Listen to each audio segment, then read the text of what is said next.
True with Guns America. Today I'm standing here with Glen Seekins. We're on location at Hat Creek Training at the NASTI, which is the North American Sniper Team Invitational.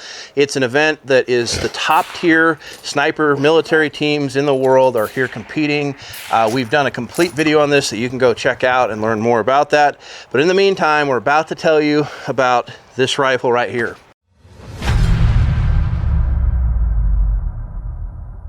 What do we have here in front of us? This is obviously a Seekins, but what is it? We haven't seen this before. This is a completely different rifle design. It's not a chassis rifle that you're familiar with. It's not a traditional rifle with a stock.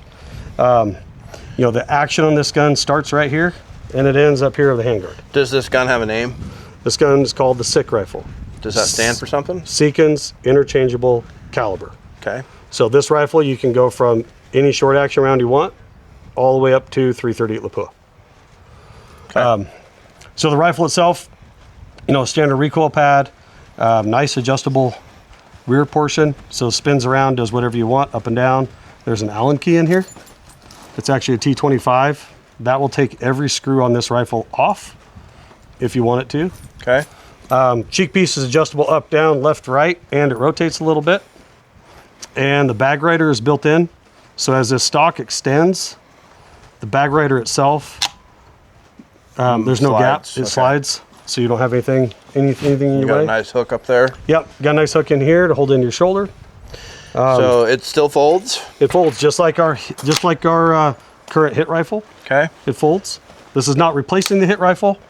You know, we built this gun for some future military contracts that are coming out. Okay. So safety, use a Remington 700 trigger. And on this particular one, here's your safety here. Wow, so it doubles as like a thumb rest. It is definitely a thumb rest. And it's on both sides? Both sides, so it's ambi. So here, let's just flip this around here. So,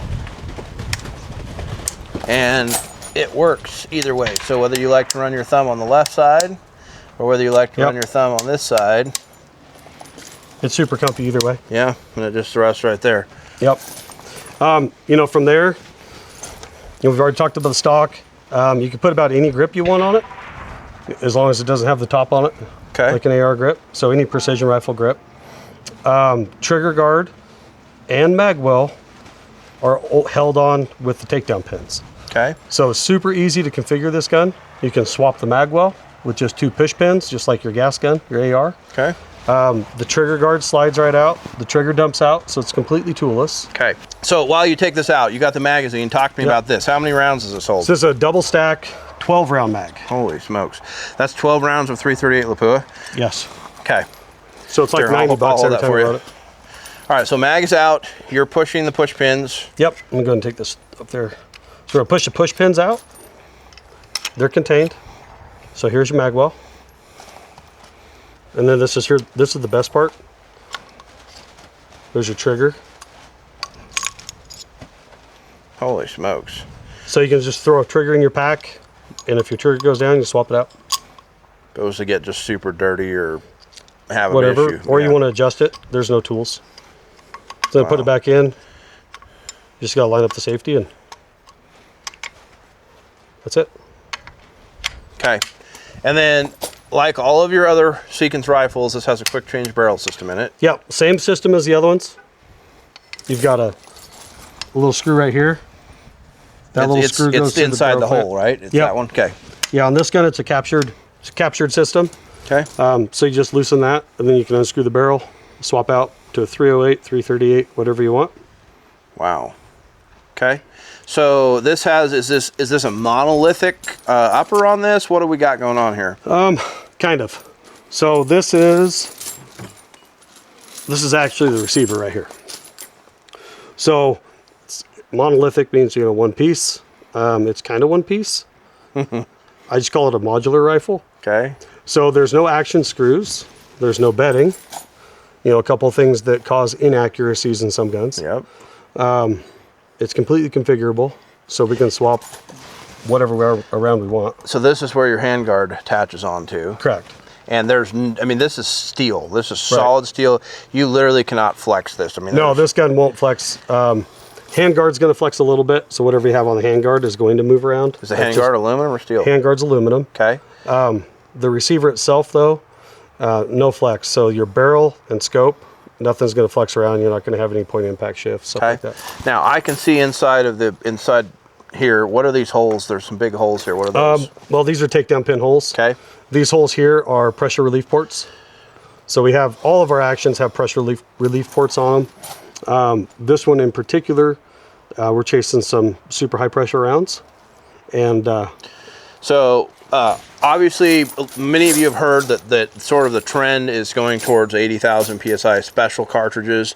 They absolutely though require guns that have been designed from the ground up. So anybody that tells you that grandpa's old rifle from 1970 or a gun designed in 1970 that has not been updated from an engineer, you're asking to get hurt. So I just put that caveat out there. That's not Glenn saying that, that's me. Watch out for people that are claiming their guns are set up for high pressure rounds that weren't engineered that way. So say whatever you want to about SIG. Their SIG Cross was designed from the ground up around that 277 Fury.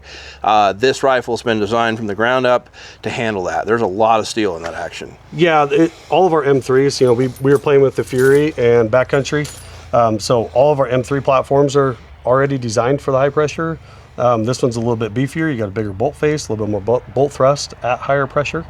And you've tested this all the way up to blowing it up, or not quite? Yeah. Okay. We actually blow up every rifle design we make. On purpose. On purpose to see what happens if you put pistol powder in it, or whatever it might be that, you know, whatever the worst case scenario is somebody might accidentally do at home. So what happened when you blew this one up? Nothing. Okay, like it was still shootable. It was still the action was still usable. You had to replace the bolt. What happened? So for, you know, every action or every rifle that we make, we actually do blow up tests between 150 to 160,000 psi. Okay. So that's a 308 round, you know, calculated with some special powder. The round itself pretty much evaporates inside the rifle. Everything gets coated with brass, like liquid brass. Wow. On this particular gun and on our hunting rifles, all they do is roll smoke. So the mag stays in, nothing comes out, nothing breaks. That you can see inside, you know, the bolt set back. The bolts do, you know, like your bolt head will break at some point, but they're perfectly safe if you do have it stays together, it's not sticking shrapnel in your face. If you do have a really bad accident inside your gun, it'll stay inside. Okay, so just for reference, like 66,000, 70,000 psi is like standard Sammy Magnum. 60 to 65. Okay, yeah. So we're talking about more than twice that, almost 3 times that. Yep. Yeah, that's crazy. Yep. If we're going to chase high pressure to 80 to 100,000 psi, you know. And there is some special factory ammo that's doing that now. That's been designed for the military. That's at 80 to 100,000 psi. Maybe it might exist. Okay, so let's move on here. Let's talk about this handguard. It's aluminum. It's got ARCA, M-LOK all over it. Yep, it's got integrated ARCA, M-LOK everywhere.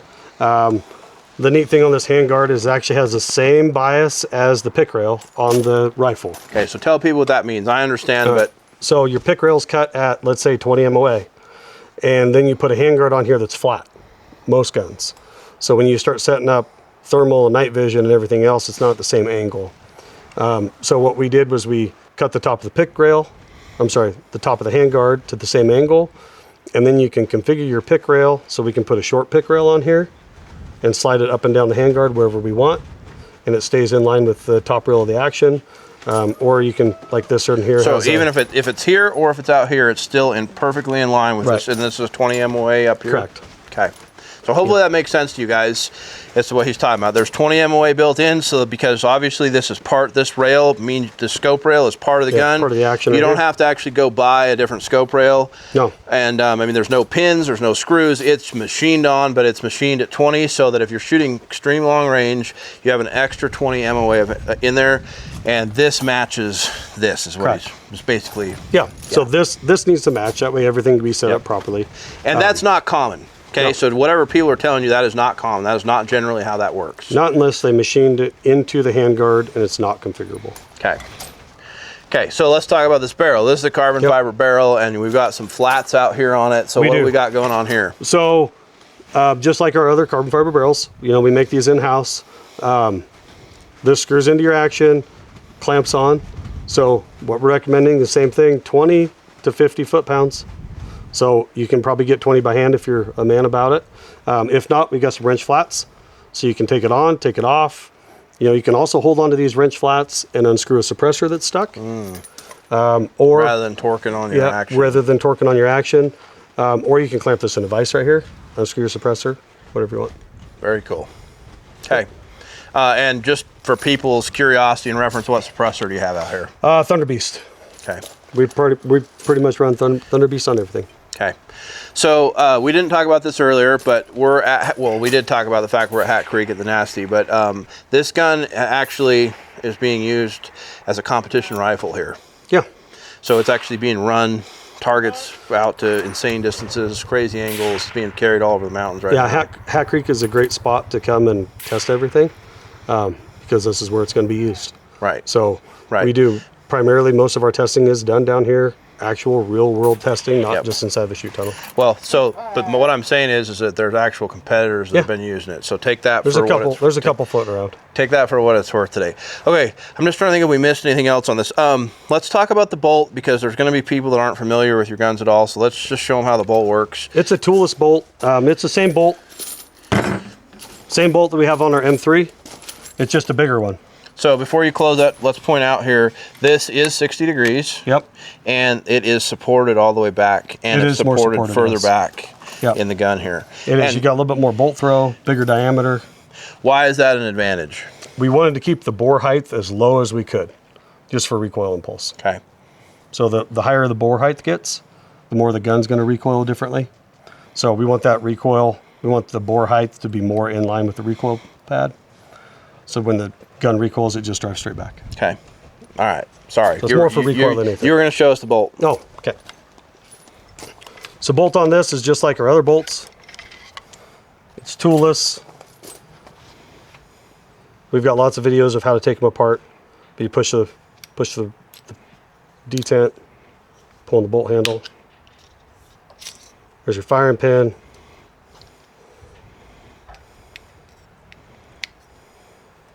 And there's your bolt head. So the nice thing with this is if you do blow a primer out in the woods hunting or whatever you might be doing, you can get in here and clean it out. Yep. Wow. That's it. That's huge. So basically you can take down every single aspect. So so your length of pull is going to be toolless. Correct. If you're going to start moving things around on the handguard, popping pins out, you got your Torx wrench in here.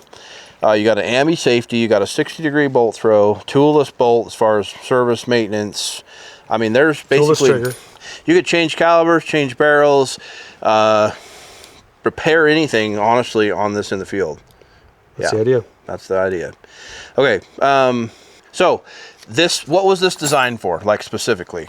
This was specifically designed for some upcoming military contracts. Okay. So that being said, a lot of companies, when they start doing stuff for the military, they don't let the public buy it. Is that going to be how this is? No. Okay. We don't want to say no to sales. Okay, fair enough. So it will be available at some point. We just have a lot of rifles to catch up on first. Okay, so this is going to be coming. Once again, this is called the SIC rifle. And not to be cheesy, but it's a pretty sick rifle. It is. I mean, wait till you see some of the footage we're going to show you of it being shot here at the NASTI, and I mean, I'd just say it's very controllable recoil is probably the best way to put it. It's a very comfortable rifle. So, yeah. Oh, what does it weigh? 15 pounds without a suppressor and scope. Okay, so could you have made it lighter than that? Oh yeah.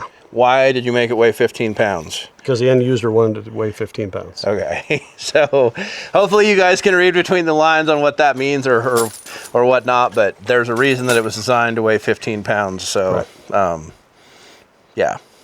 Yeah, guys, gorgeous rifle. You kind of have to see it to fully appreciate it, but this action is smooth. The 60-degree throw is amazing. I'm gonna go ahead and dry fire this and then show you once again. This is my pinky. The bolt lift is just nothing. It's got to be one of in fact, I would just go so far as to say it's the lightest bolt lift of any gun in the industry right now. And then this trigger is truly, this safety is truly innovative, meaning, you know, running the safety this way instead of having to reach way up here. It just feels really natural, really good. If you like to wrap your hand all the way around, having that on the other side, I kind of thought it would be kind of dangerous. You could hook your pack or something on it, and that's actually not the case. Like, it actually does not just bump off. No, it's actually, as far as that goes, it's actually in a better position than a standard Remington. And you're less likely to break it off. Oh yeah. So, and then this magazine is insane. It's actually weighted here on the bottom. Yeah. We built our mags a little different. So it's a double stack 12 round mag. You can take the bottom off and clean it if you need to, or you can pop the follower out of the top.